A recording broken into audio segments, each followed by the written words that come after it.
और अच्छे दिन मोदी के तो आए थे और चले भी जा रहे हैं। रहा विकास का सवाल, मैं दावे के साथ कह रहा हूँ, आप ही नहीं कोई भी ये बता दे इन लोगों ने कौन सा विकास किया है। किस समाज को तोड़ने का काम कर रहे हैं, हिंदू मुस्लिम के नाम पे लड़ाने का काम कर रहे हैं, हमारे बच्चों का, हमारे गरीब बच्चों की रोजी रोटी छीन रहे हैं। यही इनका विकास है। नमस्कार, आदाब। मैं उमैर आज़मी स्वागत करता हूं आप सभी दर्शकों का मिल्लत टाइम्स पर। इस वक्त हम मौजूद हैं उत्तर प्रदेश आजमगढ़ के अंबारी में। आज हमारे साथ मौजूद हैं 4 बार सांसद रहे, 4 बार विधायक रमाकांत यादव जी समाजवादी पार्टी से। आज इनसे मौजूदा सियासत पर हम बातचीत करेंगे और आगामी विधानसभा चुनाव को लेकर। सबसे पहले स्वागत है आपका। धन्यवाद आपको। लेकिन जहाँ तक चुनाव का सवाल खड़ा है, आज तो आप देख रहे हैं आम जनमानस समाजवादी चिल्ला रहा है। और अच्छे दिन मोदी के तो आए थे और चले भी जा रहे हैं।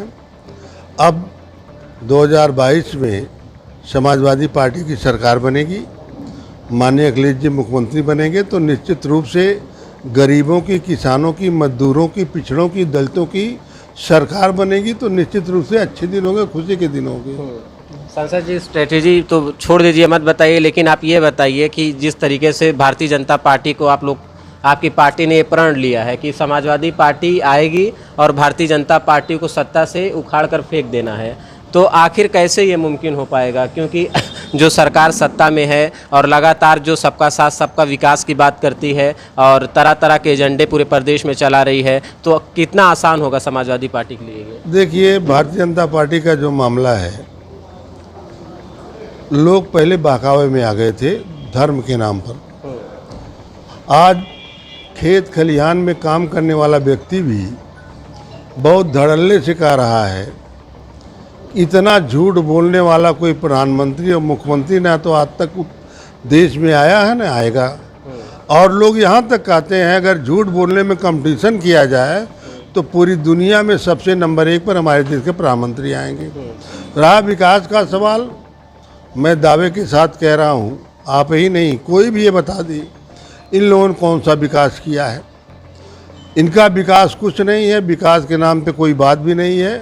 माननीय अखिलेश यादव जब मुख्यमंत्री थे, अपने मुख्यमंत्री काल में जिन कामों पर पैसा अलॉट किए थे, जिसको स्वीकृत दिए थे, पैसा दिए थे, उन्हीं कामों का जिसका उन्होंने शिलान्यास किया, उद्घाटन किया, उन्हीं कामों को ये पुनः शिलान्यास और उद्घाटन कर रहे हैं। ये विकास केवल इतने कर रहे हैं कि समाज को तोड़ने का काम कर रहे हैं, हिंदू मुस्लिम के नाम पे लड़ाने का काम कर रहे हैं, हमारे बच्चों का, हमारे गरीब बच्चों की रोजी रोटी छीन रहे हैं, एक दूसरे से लड़ाने का काम कर रहे हैं, बच्चों को शिक्षा से वंचित कर रहे हैं। यही इनका विकास है।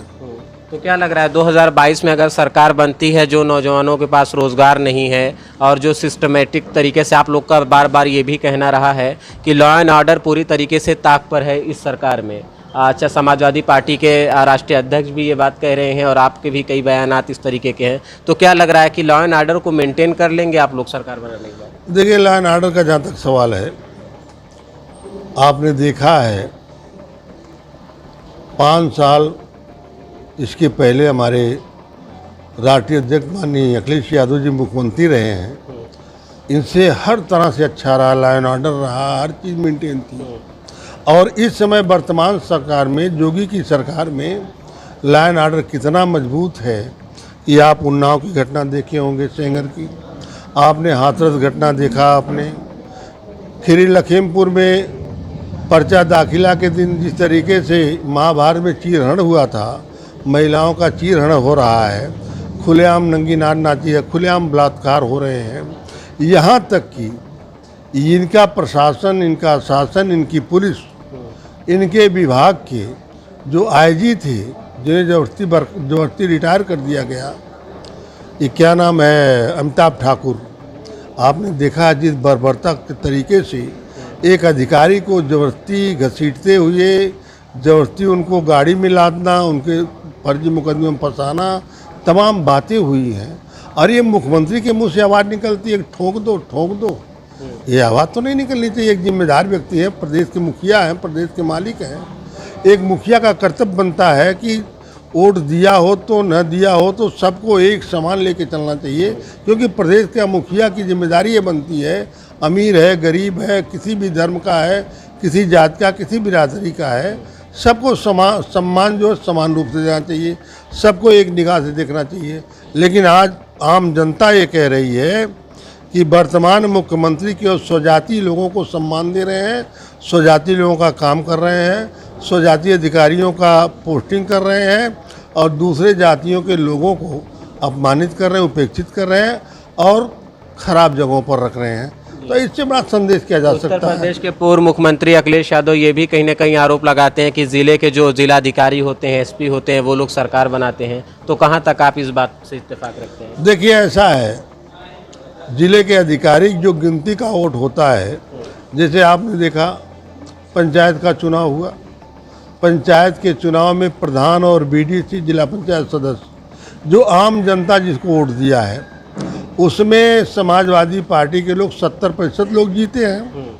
लेकिन जब गिनती का चुनाव हुआ जिला पंचायत अध्यक्ष का या प्रमुख का, उसमें प्रशासन ने, डीएम ने, एसपी ने मिलकर के इतनी धांधली किया, इतनी ज़बरदस्ती किया, अपने ताकत का दुरुपयोग किया और ज़बरदस्ती जो है समाजवादी पार्टी के लोगों को पर्चा दाखिल करने से भी रोका है, यहाँ तक कि वोट देने से रोका है। और कहीं अगर हमारे लोग जीत रहे हैं तो उनको ज़बरदस्ती हरवाने का भी काम किया है, पूरा दुरुपयोग किया अपनी ताकत का इन्होंने। रमाकांत जी, ये भी कहीं ना कहीं रहा है जो समाजवादी पार्टी या विपक्ष जिसकी भी बात आप कर लीजिए, तो कहीं ना कहीं बीजेपी सरकार में वो कहीं ना कहीं आवाज़ उठाने से भी तो लोग डर रहे हैं बहुत ज़्यादातर। ये तो सही है। आज आम तौर पे जनता ये कह रही है, जो लोग नहीं बोल रहे हैं उनसे अगर हम लोग बात करते हैं, वो सीधे कहते हैं गरीब वर्ग के लोग कि अगर हम सरकार के खिलाफ बोल देंगे, मुख्यमंत्री जी के खिलाफ बोल देंगे, तो अभी हमें दरोगा पकड़ ले जाएगा, सिपाही पकड़ ले जाएगा, फर्जी मुकदमे लग जाएंगे, तमाम इस तरीके से। तो कहीं लगता नहीं आपको कहीं से कि इस लोकतांत्रिक भारत में लोगों के मौलिक अधिकारों का हनन कर रही है सरकार? तो आप लोग आवाज़ क्यों नहीं उठा रहे हैं इस पर? ये आवाज़ तो हमारी पार्टी उठा रही है और उठाती रही, उठाएगी भी। अच्छा। और जो गिनती का चुनाव है, जो आपने अभी कहा कि सरकार अधिकारियों द्वारा बनती है, जो आपके राष्ट्रीय अध्यक्ष जी ने कहा। हाँ, नहीं मान लीजिए, लेकिन ये जो है गिनती के चुनाव में अधिकारियों का दबाव होता है, कर लेते हैं, लेकिन जनरल चुनाव होता है तो अधिकारियों को कोई मतलब नहीं होता, क्योंकि आम जनता वोट देती है। वहाँ कितने लोगों को रोकेंगे, कहाँ करेंगे? ये बताइए, जिला पंचायत जो सदस्य कुछ हैं उन्होंने योगी आदित्यनाथ जी को रिपोर्ट भेजी है कि अलीगढ़ का नाम बदल के हरिगढ़ कर दिया जाए, क्योंकि पुराने इतिहास में अगर देखा जाए तो उसका नाम योगी आदित्यनाथ जी के मुताबिक हरिगढ़ था। तो क्या लग रहा है, इस पर भी खूब सियासत हो रही है? नाम बदलना बेहतर है या फिर विकास करना बेहतर है? भाई देखिए, जब खुद हमारे माननीय मुख्यमंत्री का नाम पहले कुछ और था, कौन बिष्ट था, अजय सिंह बिष्ट था, जी।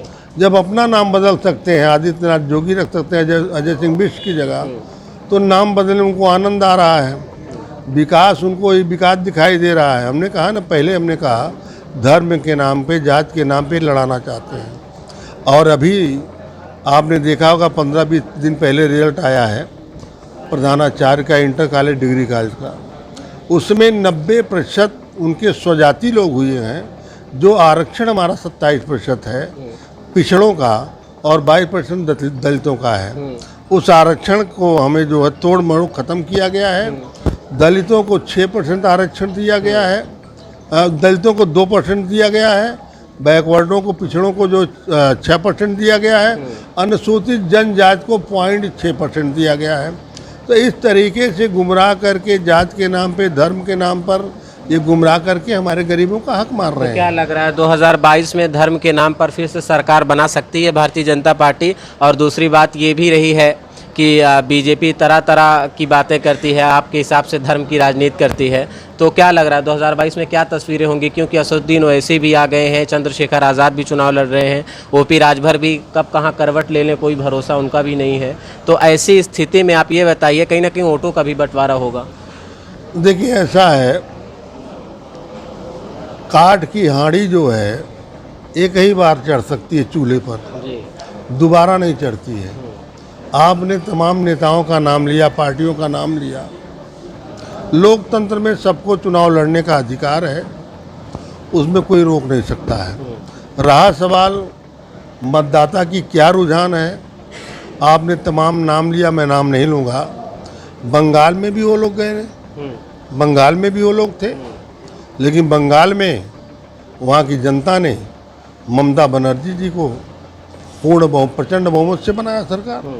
उसी तरीके से यहाँ उत्तर प्रदेश की जनता आज निश्चित रूप से आम चट्टी पे, चौराहे पर, खेत और खलिहान पर जो चर्चा कर रही है समाजवादी पार्टी के बारे में, और ये कह रहे हैं कि सबसे अच्छे मुख्यमंत्री, सबसे अच्छी सरकार समाजवादी पार्टी की काम थी के मुद्दे पे सपा आएगी और सबसे अच्छे मुख्यमंत्री हमारे अखिलेश यादव थे। इसलिए हर व्यक्ति आज एकदम एक तरफ से देख रहा, किसी भी धर्म का हो, किसी भी जात का हो, किसी समुदाय का हो, सभी लोग अखिलेश जी की तरफ आज आशा भरी निगाह देख रहे हैं और 2022 में उनके साथ लग करके उनको मुख्यमंत्री बनाने का काम करेंगे। बहुत बहुत शुक्रिया बातचीत करने के लिए। ये थे हमारे खास गुफ्तगू हो रही थी मौजूदा सियासत को लेकर के। इन्होंने अपनी बातों में बताया कि 2022 में यहाँ आवाम ने, उत्तर प्रदेश की आवाम ने ये मूड बना लिया है कि समाजवादी पार्टी की सरकार बनेगी और काम के मुद्दों को लेकर, विकास के मुद्दों को लेकर के सरकार बनेगी। और भारतीय जनता पार्टी जो कि हमेशा से जातवाद की राजनीति करती रही है, लेकिन यहाँ के जो लोग हैं वो कहीं ना कहीं अब अवेयर हो गए हैं, जागरूक हो गए हैं। लेकिन अभी उत्तर प्रदेश चुनाव को में तकरीबन 6 महीने बाकी हैं, तो अभी क्या होगा ये वक्त बताएगा। लेकिन ऐसी और तमाम खबरों के लिए आप बने रहिए हमारे साथ। कैमरामैन माज अहमद के साथ उमैर आजमी, आजमगढ़ अंबारी, मिल्लत टाइम्स। मिल्लत टाइम्स को आपकी ज़रूरत है, हमारी आप माली मदद करें। हर महीने सिर्फ 100 रुपये और 1 साल के लिए एक साथ सिर्फ 1000 रुपये। रकम भेजने के लिए यहाँ दिए गए फ़ोन पे, गूगल पे और पेटीएम नंबर का इस्तेमाल कर सकते हैं।